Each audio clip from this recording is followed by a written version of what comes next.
안녕하세요. 달라스에서 아동발달 전문가로 활동하고 있는 애나킴입니다.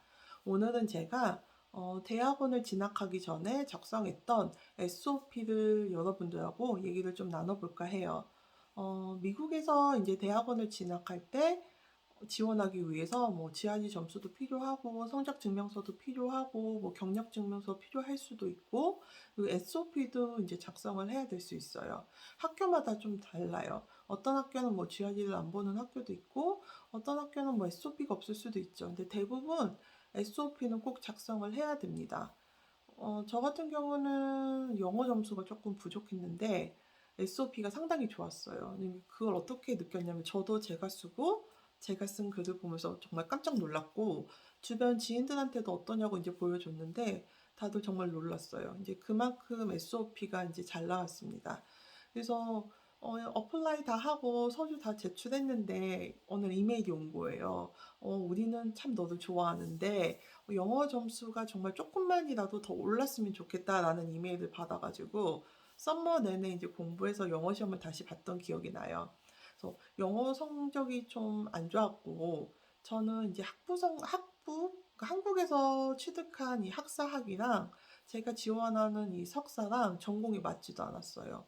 물론 제가 미국에 와가지고 커뮤니티 컬리지를 다니면서 미술 수업을 듣긴 했는데 뭐 사이콜로지 수업도 듣고 그것도 막상 구체적으로 보면 이 전공이 맞지는 않아요. 전공은 다른 거였어요.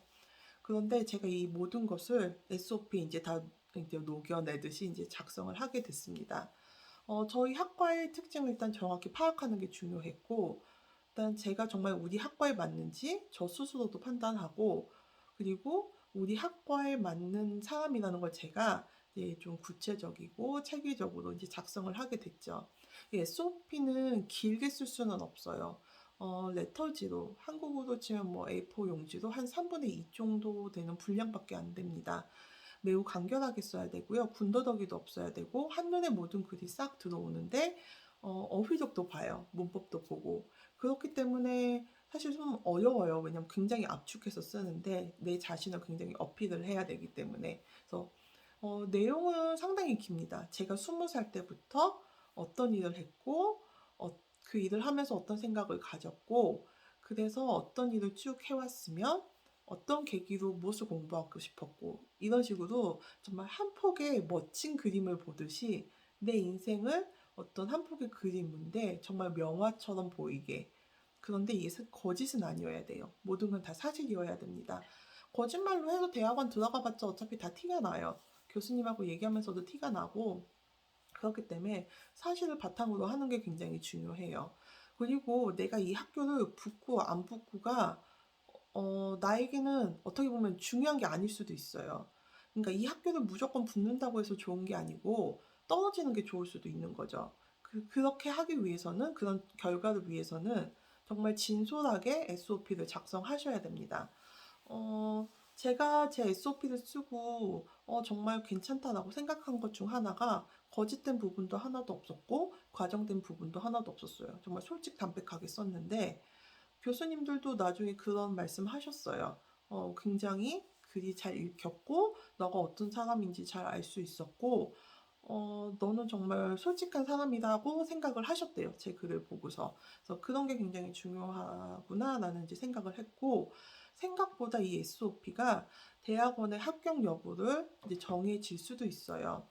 그렇기 때문에 많은 한국 이제 학생들이 성적은 관리를 많이 하시는데 이 SOP에 대해서는 좀 어렵게 생각하시고 아니면은 뭐 대필 같은 거를 요청하시는데 이제 그거는 본인이 일단 다 쓰신 다음에 문법 체크라던가 아니면 뭐 단어 체크를 부탁하실 수는 있어도 일단 자기 얘기를 솔직하고 간결하고 진솔하게 쓰시는 게 굉장히 중요합니다. 이제 제가 이제 지원한 학과는 지금 제가 일하는 센터랑 굉장히 이제 맞아요. 지금 제가 어, 페더럴 프로그램 중 하나인 ECI 프로그램을 운영하고 있는 비영리 단체에서 일을 하고 있는데 제 석사 전공도 이제 그런 어떤 비슷한 개념을 갖고 있고 어떻게 보면 이 ECI 프로그램을 위해서 구성된 듯한 그런 이제 학과거든요. 그렇기 때문에 제가 그동안 뭐 살아오면서 쭉 갖고 있던 생각이 정말 저희 학과에서 바라는 어떤 인재가 가졌으면 하는 생각과 많이 부합했어요. 근데 만약에 제가 이 SOP를 뭐 과장되게 쓰거나 거짓말을 끼워서 썼거나 그랬으면은 예를 들면 제가 맞지도 않는 학과에 붙어 버릴 수도 있는 거죠. 아니면은 뭐 제가 학과는 들어갔는데 적응을 못할 수도 있고요. 그렇기 때문에 저는 SOP는 좀 솔직하게 쓰셔야 된다고 생각합니다. 어쨌건 이제 제 얘기는 어떻게 시작됐냐면 20살 때 제가 처음 사회생활을 시작한 시점부터 썼어요. 그러니까 20살 때니까 거의 한 15년 전 얘기부터 이제 시작해 가지고 그거를 완전 압축해서 쓰는 거예요. 그래서 15년 전, 그러니까 제가 막 20살이 됐을 때 어떤 일을 시작했다.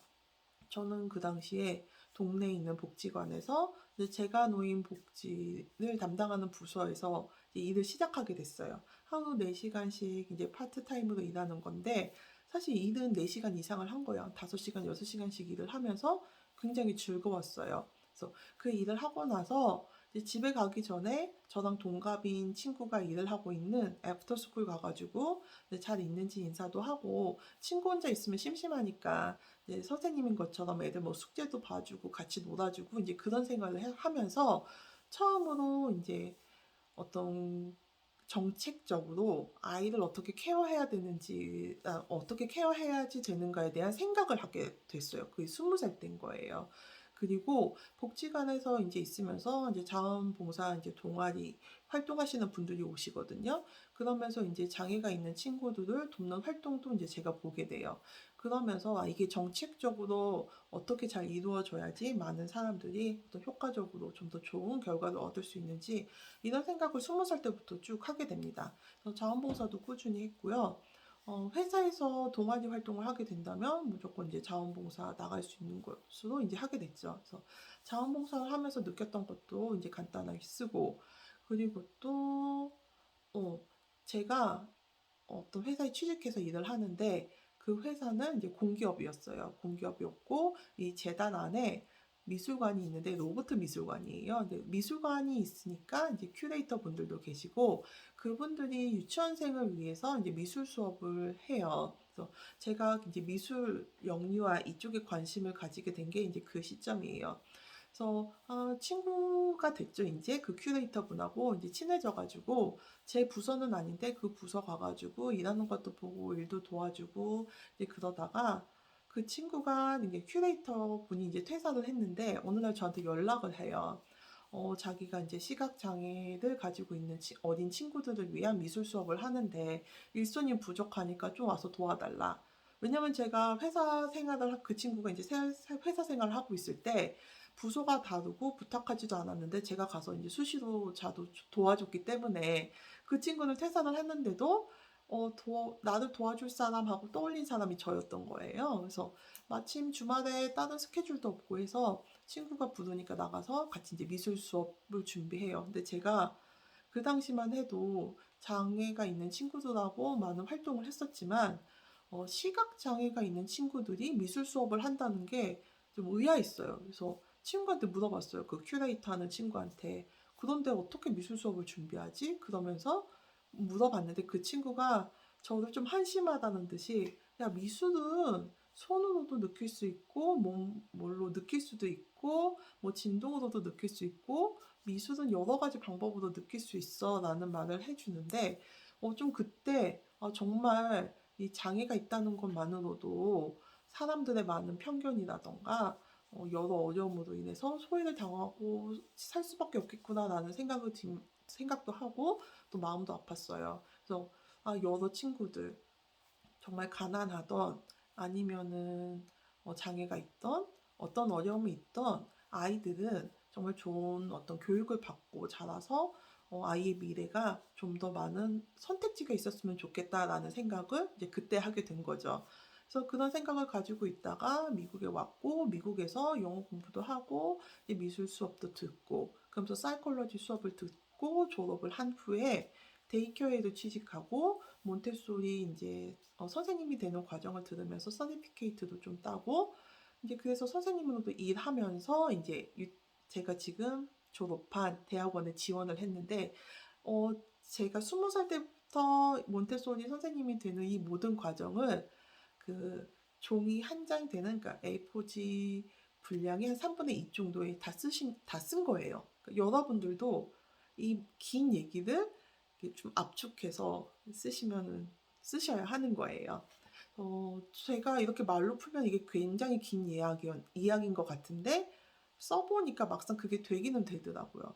대신 이제 어휘력이 좀 많이 부족해서 정말 딕셔너리도 많이 보고 친구들한테 좀 그런 거 많이 물어봤어요. 그러니까 한국어를 잘하는 미국 친구들한테 이러한 표현을 하는 한 단어가 있니? 그러면 그 친구들도 알려주고, 이런 식으로 해가지고 SOP를 정말 진솔하고 간략하면서도 담백하고 정직하게 썼는데 그걸 꽤 높이 봤어요. 그리고 저 같은 경우는 제가 이제 미국에 있으니까 좀 더 유리했던 게 뭐냐면 이거를, 그러니까 모든 서류를 다 온라인으로 제출한 다음에 학교 투어를 가가지고 저희 학과 어드바이저한테 또 어필을 했어요. 내가 이런 사람이다. 이런 거 SOP에 썼다.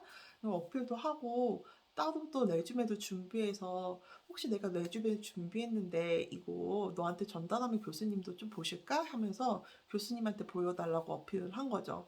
또 마침 그때 있던 그 저희 학과 어드바이저가 굉장히 친절하셔가지고 또 그런 얘기를 계속 이제 눈치를 주시는 거예요. 뭐, 아, 레주메 갖고 왔어. 갖고 왔으면은 내가 또 보여주는데 이런 식으로 그분도 눈치 주고 더 좀 캐치를 하고, 그래서 좀 제가 SOP 썼던 거 혹시나 전달이 잘 안 될까봐 언어적 문제 때문에, 그래서 또 학교 가가지고 나름 어필하고 교수님들한테도 나는 이런 사람인데 너무 학교 가고 싶다 어필 꾸준히 하고, 그래가지고 사실은 제가 이제 합격을 했다고 생각해요. 대학원 합격을. 처음에는 제가 대학원을 합격했을 때 좀 의아했었어요. 저 역시도. 왜냐면 영어가 네이티브도 아니고 뭐 제가 그렇다고 미국에서 오래 산 것도 아니고 어, 어떻게 보면은 학부 전공 그리고 커뮤니티 컬리지에서 받은 전공도 지금 석사 졸업했던 그 학과랑 완전히 매치되는 것도 아니고, 그래서 어떻게 됐지 하고서는 되게 의아하고 이 학교가 되게 붙는 게 쉬운 건가라는 생각도 했는데, 같이 수업을 듣다 보니까 우리 그러니까 제 수업을 듣는 친구 중 한 명이 나 진짜 너가 다니는 그 학과 너무 다니고 싶어가지고 지원을 했는데 떨어졌다고 하는 거예요. 그래서 왜 떨어졌어? 너 정도면 충분히 붙는데. 왜냐면 그 친구가 캐나다에서 랭킹 1위 하는 학교를 나온 친구예요. 그래서 캐나다 랭킹 1위고 너희 학교 진짜 좋은 학교로 소문났는데 네가 우리 학교를 지원했는데 떨어졌다고? 성적이 안 좋았어? 라고 물어요. 성적도 좋았고, 그러니까 학교 성적도 좋았고 영어 성적, GRE 성적도 다 좋았고 좋았는데 어, 떨어진 거예요. 그래서 저랑 그 친구랑 얘기하다가 너무 의아한 거죠. 나는 붙고 너가 떨어졌다는 게 난 이해가 안 간다. 그 친구도 너가 붙었는데 내가 왜 떨어졌지? 정말 순수한 마음으로 너무 궁금했어요. 그래가지고 이제 또 학교 어드바이저한테 가가지고 입학하고 나서 친구 사귀고서, 그래서 어드바이저한테 가서 얘기했어요. 야, 내가 얘랑 얘기했는데 나는 붙고 얘는 떨어진 게 이해가 안 가. 우리 친구도 왜 내가 왜 떨어진 거야? 하고 물어봤어요, 어드바이저한테. 그래서 그때 어드바이저가 이제 쭉 설명해 주셨죠. 애나는 정말 인생 자체가 우리 학과에 들어올 수밖에 없는 인생을 살아왔다는 걸 알 수 있었다. 애나의 인생을 쭉 보면은 우리 학과를 무사히 졸업할 수 있다는 가능성도 보였고, 우리 학과를 졸업한 이후에 이 길을 쭉 갈 사람이라는 판단이 들었어. 라는 말을 해주셨어요. 그래서 저희는 그 어드바이저 분에게 그 얘기를 듣고도 사실 잘 믿음이 안 가서 또 교수님한테 막 찾아갔어요. 교수님한테 가서 교수님, 왜 애나는 붙고 얘는 떨어졌어요? 막 이런 식으로 또 가서 물어봤더니 또 똑같은 말씀 하시더라고요. 애나가 쓴 SOP도 보고 애나 레주메도 보고, 그래서 애나가 그렇게 어드바이저도 찾아가고 열심히 했던 거를 알고 있었고, 그러고 애나가 어떻게 일을 했는지도 보니까 애나는 영어가 부족하더라도 우리 학과를 반드시 졸업할 사람이라는 확신이 들었고, 졸업하고 나서도 우리 학과가 이제 우리 학교에서 이제 가르치는 것들을 이제 사회 나가서 잘 이제 일할 사람이라는 판단이 들었기 때문에 뽑은 거다라는 말씀을 해주셨어요. 그래서 혹시 여러분 한국에서의 어떤 대학의 네임 밸류라던가 한국에서의 어떤 대학 성적이라던가 아니면은 내가 지금 당장 영어를 못한다 하더라도 혹시 미국에서 이제 공부를 하고 싶다, 특히 대학원을 가고 싶다 하시는 분들은 한번 도전해 보셨으면 좋겠어요. 근데 저도 그렇게 뭐 성적이 좋았던 것도 아니고 영어가 원활했던 것도 아닌데도 불구하고 SOP를 잘 쓰기도 했고 그리고 또 잘 써진 SOP를 이제 하기 위해서는 이제 제 인생을 잘 이제 정리해서 표현할 수도 있었죠. 그렇기 때문에 혹시나 여러분들이 어떤 일에 대한 열정을 가지고 계시고 그 열정을 가지고 미국에서 공부도 하시고 공부한 후에 그 뜻을 펼치고 싶으시다면 한 번쯤 다른 조건을 좀 자신이 없다 하더라도 다른 조건들이 자신 없다 하더라도 자신은 자신감을 가지고 SOP를 한번 작성해 보셨으면 좋겠습니다. 그래서 작성하신 SOP를 보시고 이 정도면 나도 정말 미국에 있는 대학에 떳떳하게 지원할 수 있어 라는 생각이 들 정도로 SOP 쓰기에 너무 자신 있으시다면 한번 지원해 보세요. 그만큼 SOP는 정말 미국 대학원에 있어서 지원하는 데 있어서 굉장히 중요한 요소입니다. 제가 일단 붙었기 때문에 드릴 수 있는 말씀이에요. 그래서 꼭 좋은 결과 얻으셨으면 좋겠습니다. 왜냐하면 제가 이 말씀 드리는 거는 미국에 오면은요, 한국에 있는 대학의 네임 밸류가 그렇게 중요하지는 않더라고요. 그리고 뭐 GRE 같은 경우는 내가 공부하면 얼마든지 성적 올릴 수도 있는 거고요. 그래서 정말 어떤 분야에 뜻이 있으신 분들 너무 이렇게 걱정하셔가지고 아무것도 못하고 계시지 마시고 지원해 보세요. 그리고 SOP를 이렇게 쓰다 보면 이제 정리도 되고 내 생각도 정리가 되고 좀 앞으로의 일도 좀 정리가 되는 그런 어떤 느낌이 있어요. 그래서 한번 쭉 정리해서 써보시는 거 제가 적극 권장합니다. 다음에는 또 다른 영상으로 찾아뵐게요. 감사합니다.